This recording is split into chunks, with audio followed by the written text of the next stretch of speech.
Okay, I'm going to try and show a couple of techniques here. You can see this is the Q60. This is the one we're going to make into the tanker. One of the things we have to do is get the servo steering installed. Now this is what it looks like once the servo is in place. Okay. On this one, I didn't actually do this truck. I had it prepped for another truck. I had this tray, this entire tray. There's only 4 screws that hold that in. They also hold the spring perches for the axle, but if you take those 4 screws out, the whole unit slides out, and that's what it looks like when it's stock, and it's got the motor controlled steering in there. It would sit in there just like that. And since this one was already prepped, I just swapped them. But this is to show you how easy it is with this still in the frame after you've disassembled the cab and all that. And it's just a screw here.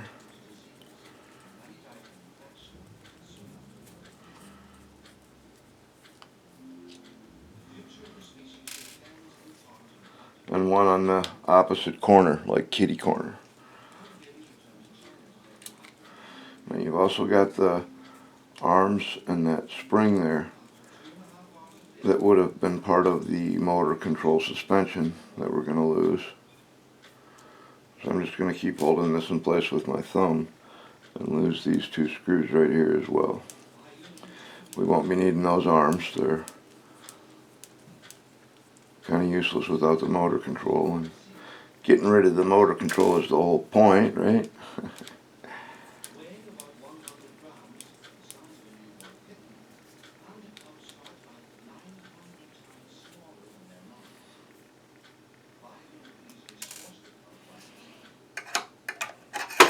Okay, once you take those 4 screws out, the arms will pop right off. No problem, spring comes right with them. And then the box just pops right out. That's all there is to it. And now you're left with pretty much what we have here. Okay, and all I've done is I put the steering servo down in there. Now, I went to the stock unit and I removed the part that was screwed onto the ball, the end of the arm.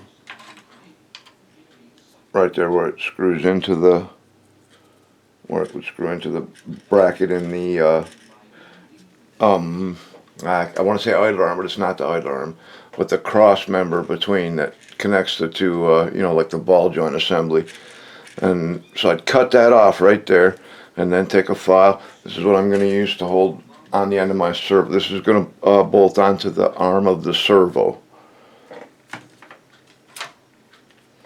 And when you get that done, from the front it looks like this. This on the other one it was white. The one I just showed you was black. I just cut that piece off, and that goes through. You've got a slot right there where your tie rods are. See, and then the arm of the servo is right there. So you'll want to try and center the servo and center the wheels, and it can be tricky, but if you've got a small screwdriver, I've got this little Craftsman Phillips that I've had for a gazillion years. It'll go in, you have to slide in from behind the differential, and you can get right down in there and get on that screw that goes through the servo arm. And a lot of times you'll have to enlarge the hole in the servo arm to do that. Okay, so that's what's up with steering. Now my servo is completely installed, and everything is on the servo. And I did a minimal. Okay, servo ready to go. Did a minimal removal of stuff up here. You can remove the excess. Don't take away these 2 posts. You're going to need those. You're also going to need the ones for the switch. But if you want to, you can get rid of these posts and get rid of this wall. It's not doing anything for you right now. And that's how we're going to get steering. This is going to run to the receiver. Okay, the other thing I'm dealing with right this minute, you can see that we've gotten into a base coat of olive drab. That's just Testors Model Master olive drab in the rattle can. I did take the time to sand off everything that said war or transporter along the edge of the hood. It says transporter. I sanded that off. I didn't prime it. I just went straight with the Model Master. It sticks really good to the plastic. You can prime it if you so desire. Now, the other thing I'm dealing with is the windshield, all right? We popped the windshield out, okay? And all I've done is I took 2 strips of regular Scotch tape, and the first one, I went right along the bottom edge of the windshield, okay? And then I laid 1 more strip over it, covering the windshield wipers and everything. Now, the most important part here is to burnish all this stuff down, okay? And to burnish it down, you use whatever you've got that'll work. Toothpick is good, your fingernail is good, Q-tip is good. You'll figure it out. I've got a little, for some tight corners, I use a tiny little Stanley flat-bladed screwdriver. And I want to try and burnish all this stuff down as best, well, better than as best I can. I want to get it burnished down, all of it. And I'm going to be especially careful around the windshield wipers, because we're going to cut this tape and we're going to get a really nice looking result on making them wipers black, and we're going to have the black around the edge of the windshield just like the rubber seal on the real thing. But you don't want any little air bubbles along the edge anywhere, because paint will leak under and it'll look crappy, and we don't want to look crappy.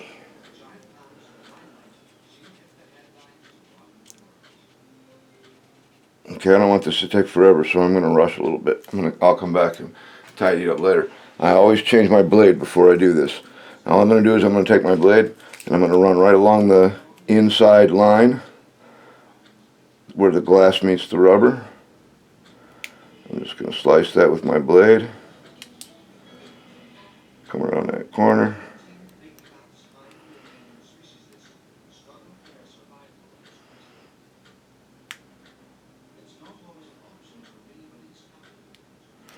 I'll come around the windshield wipers, because we'll be peeling the tape off along the top of the wipers so we can spray them black. Okay, so you guys kind of get the idea there. And then once I get that cut, the Scotch tape will peel right off of there. Yeah, you probably missed all of that, didn't you? Damn. Come right along the edge. Brand new blade. This is why it's important to burnish everything down. See how that just peels right off of there. Alright, and now I've exposed that surface, and I'm just going to lightly coat that with black. And again, Testors Model Master from the rattle can. It's quick, it's easy, works good.